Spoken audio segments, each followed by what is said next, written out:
Ravi అరెస్ట్‌తో piracy ఆగదు. So, పోలీసుల మధ్య గూడా విరుద్ధ భావాలున్నాయి, విభిన్న వాదనలున్నాయి అనే దానికి నిన్న సివి ఆనంద్ గారు పెట్టిన పోస్టు నిన్న తీవ్ర చర్చనీయాంశమైంది. అంతేగాదు ఆల్రెడీ ఈరోజు వేరేది మొదలైంది. ఏంది అనంటే, ఒక పైరసీ అతన్ని అరెస్ట్ చేయడంతో మొత్తం పైరసీ ఆగినట్లు మీరు పెద్ద బిల్డప్ ఇస్తున్నారు. అదేదో ఉగ్రవాదిని, తీవ్రవాదిని పట్టుకున్న విజయ దుందుపి సజ్జనార్ ఏస్తున్నాడు. నేను అక్కడ సీపీగా పనిచేసొచ్చిన. నన్ను తప్పించి ఆయన నెయ్యంగానే ఇట్లాంటి జిమ్మికులు ఆయన చేస్తున్నారు. సో, ఈ వాటి వల్ల ఏం వచ్చేది లేదు. ఎందుకంటే ఐబొమ్మ రవిని ఆపినంత మాత్రాన పైరసీ ఆగదు. దేశంలో ఇట్లాంటి పైరసీ చేస్తున్న వాళ్ళు చాలామంది ఉన్నారు. ఈయనతోటి ఆగిపోలేదు అంటూ నిన్న సివి ఆనంద్ పెట్టిన పోస్టు బ్రహ్మాండమైన ఒక వైరల్‌గా మారింది. ఐబొమ్మ నిర్వాహకుడు రవి అరెస్ట్‌తో పైరసీ ఆగుతుందా అంటూ నెటిజన్లు ప్రశ్నలు సంధిస్తున్న క్రమంలో హోంశాఖ ప్రత్యేక కార్యదర్శిగా ఉన్న సివి ఆనంద్ గారు ట్విట్టర్ వేదికగా స్పందించారు. అతడి అరెస్ట్‌తో పైరసీ ఆగదు. సో, ఇప్పుడు ఏం సాధించినట్టు? ఈళ్ళందరూ ప్రెస్ మీటులు పెట్టుకొని, ఒకరి జబ్బలు ఒకరు కొట్టుకొని, మేము సాధించింది అంతే అంటే, అబ్బబ్బబ్బా! మీరు సాధించింది మామూలుది కాదని అటు పవన్ కళ్యాణ్, ఇటు చిరంజీవి వీళ్ళందరూ పొగుడుకుంటే ఏమైందంటే, అది ఇదంతా ఇదంతా వేస్ట్ మాట.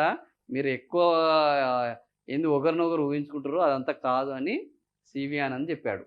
ఎవరు? ఈయన హోంశాఖ ప్రత్యేక కార్యదర్శి. రవిని అరెస్ట్ చేసిన సైబర్ క్రైమ్స్ డీసీపీ కవిత, ఆమె బృందాన్ని హైదరాబాద్ కమిషనర్ సజ్జనారును ఒక పోస్ట్‌లో ఆయన అభినందించారు. అలాగే మరో పోస్ట్‌లో హ్యాకింగ్ కొనసాగుతూనే ఉంటుందని, ఒకరు పోతే ఇంకోరు వస్తారు.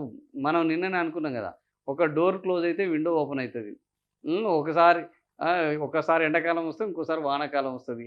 ఇది ఎప్పుడూ ఒక సైకిల్ లెక్క ఉంటది. ఒకడు పోతే ఒకడొస్తది గానీ, ఈ వ్యవస్థ ఎప్పుడు గూడా పూర్తిగా తుదముట్టించడం అనేది అసాధ్యము. అవినీతిని నిర్మూలించడము అసాధ్యము.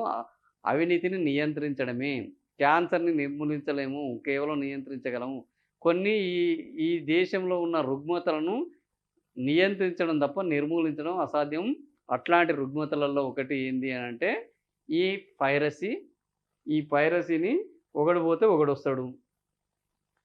సివి ఆనంద్ కొందరిని అరెస్ట్ చేశామన్న కారణంగా పైరసీ లేదా సైబర్ క్రైమ్స్ పూర్తిగా ఆగిపోతాయని అనుకోవడం అసాధ్యము. సో, మన చేతిలో ఉన్నది నేరం జరగకుండా అప్రమత్తంగా ఉండడమే. తక్షణమే డబ్బు సంపాదించాల ఆలోచనను తగ్గించుకోవాలి. సైబర్ క్రైమ్ పెరగడానికి అదే మూలం. ప్రతి ఒక్కరూ తమ సైబర్ స్పేస్ ఖాతాలను రక్షించుకోవడానికి జాగ్రత్తలు తీసుకోవాలి. ప్రమాదాన్ని వెంటనే గుర్తించాలి. సో, జీవితంలో ఏది ఉచితంగా రాదు అన్న మాటలను మనం ఆలకించాలి అని ఎవరు హోంశాఖ ముఖ్య కార్యదర్శి సివి ఆనంద్ చెప్తున్నారు. సో, ఇది సివి ఆనంద్ వర్సెస్ సజ్జనారా?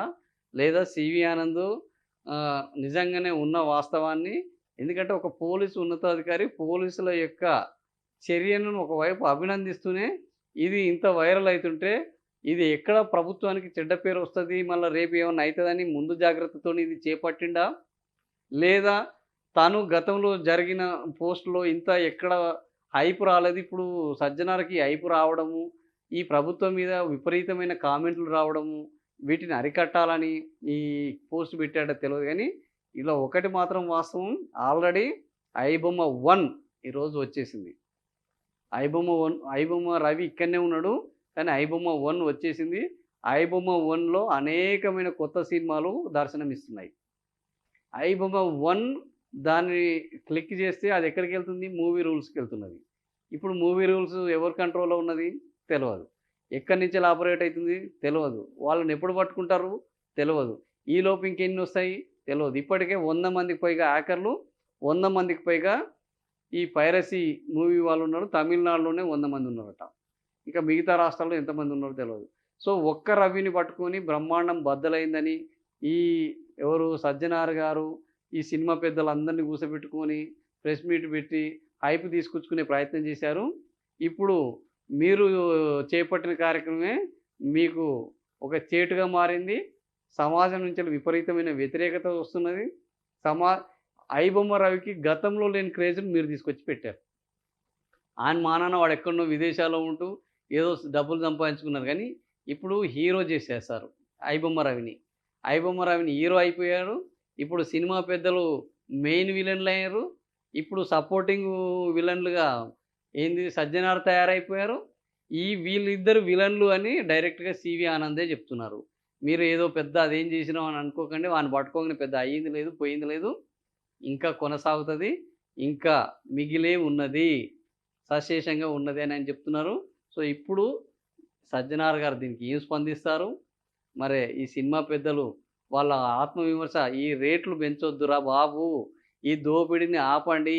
ఈ సమోసాల పేరు మీద దోపిడీని, ఈ పాప్‌కార్న్ పేరు మీద దోపిడీని, ఈ క్యాంటీన్‌ల పేరు మీద దోపిడీని సినిమా హాల్లలో ఆపండి.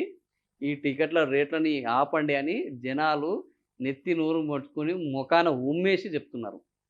అయినా మేము ఉమ్ముని తూడ్చుకుంటాము. మాకు డబ్బు తప్ప సిగ్గు, శరం, మానం, అభిమానం లేదు అని అనుకుంటే ఇది ఇట్లనే కొనసాగించాలి. లేదు మేము జనాల పక్షానే ఉన్నాము. జనాలకు మేలు చేసేటందుకు ఒక కఠినమైన నిర్ణయం తీసుకుంటాము. రేట్లను మధ్య తరగతి పేదలకు అనుకూలంగా తీసుకొస్తాము. మేము సినిమా హాల్‌లలోకి వాళ్ళ చిరుతిండ్లను మేము అనుమతిస్తాము. వాళ్ళ తిండిని వాళ్ళు తెచ్చుకునేటందుకు అనుమతిస్తాము. అక్కడ పెట్టిన స్టాల్‌లలో గూడా బయట మార్కెట్‌లో దొరికిన ధరకే కొద్దిగా ఒక రూ. 5, రూ. 10 ఎక్కువ పెట్టి అవి అమ్ముతాము అన్న ఆలోచన చేస్తారా? లేదు దున్నపోతు మీద వాన పడ్డట్టు వాళ్ళు అంటూనే ఉంటారు. మేము చేస్తూనే ఉంటాం అని చేస్తారా? ఇప్పుడు చూడాల్సిన అవసరం అయితే ఉన్నది. సో, 'సివి ఆనంద్' ఈ ట్వీట్ నేపథ్యంలో ఇదొక కొత్త టర్న్ తీసుకుంది. ఈ టర్న్ ఎటువైపు దారి తీస్తుందో చూద్దాం.